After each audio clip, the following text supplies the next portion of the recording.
Assalamualaikum warahmatullahi wabarakatuh. Perkenalkan, nama saya Nurlaili Ramadhani dengan nomor NIM 860497059 dari Prodi PGSD semester kedua.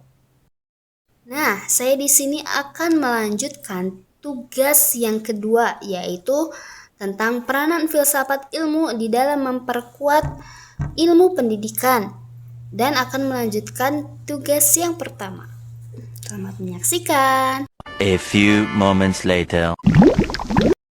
Nah, filsafat ilmu dan pendidikan ini memiliki hubungan yang sangat erat dan mendukung satu sama lainnya. Peranan filsafat ilmu di sini menjadi besaran berpikir pendidikan, sedangkan pendidikan di sini untuk membantu perkembangan filsafat ilmu di dalam kehidupan yang nyata. Nah, yang pertama ada bagaimana sih filsafat ilmu ini mengawasi dan memperkuat eksistensi dan keilmiahan serta nilai-nilai di dalam ilmu pendidikan. Jadi, filsafat ilmu di sini berperan sebagai landasan untuk berpikir di dalam pendidikan. Melalui filsafat ilmu pendidikan tidak hanya dapat dipahami sebagai kegiatan belajar saja, tetapi juga sebagai ilmu yang memiliki tujuan, metode, dan nilai yang jelas. Seperti contohnya, memperkuat eksistensi pendidikan sebagai ilmu yang memiliki tujuan kajian yang nyata.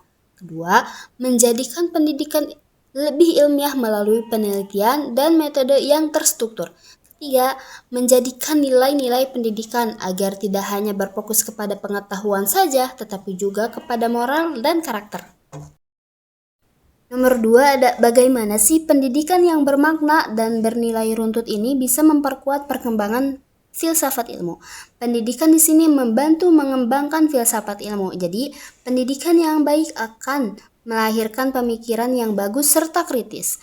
Dari perkembangan pendidikan, filsafat ilmu akan terus berkembang sesuai dengan perubahan zamannya, teknologi, dan kebutuhan masyarakatnya.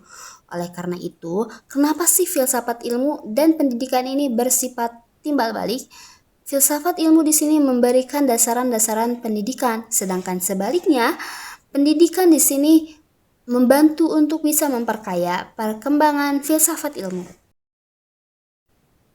Nomor 3 ada mengapa sih filsafat ilmu ini bisa disebut sebagai pisau analisis, ontologi, epistemologi, dan aksiologi di dalam membedakan persoalan-persoalan pendidikan.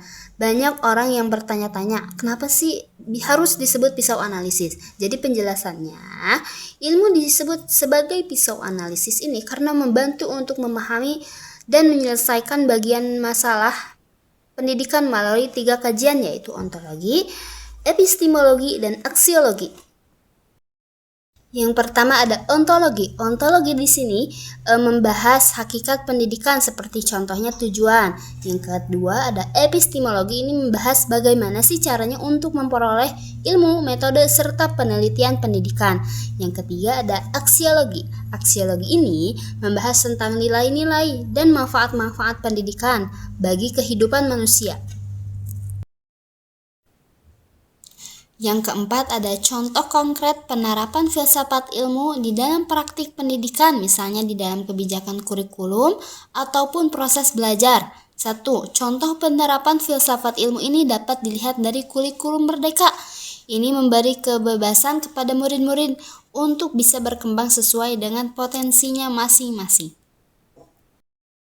Kesimpulannya, filsafat ilmu di sini sangatlah berperan penting di dalam memperkuat ilmu pendidikan melalui dasaran berpikir ilmiah, sistematis, dan bernilai. Sementara itu, pendidikan di sini juga membantu untuk mengembangkan melalui pengalaman dan perubahan pada zamannya. Oleh karena itu, filsafat ilmu dan pendidikan ini memiliki hubungan yang sangat erat dan saling mendukung satu sama lainnya. Cukup sekian dari saya, terima kasih atas perhatiannya. Mohon maaf apabila ada kesalahan. Wallahul muwaffiq ila aqwamit thoriq. Wassalamualaikum warahmatullahi wabarakatuh.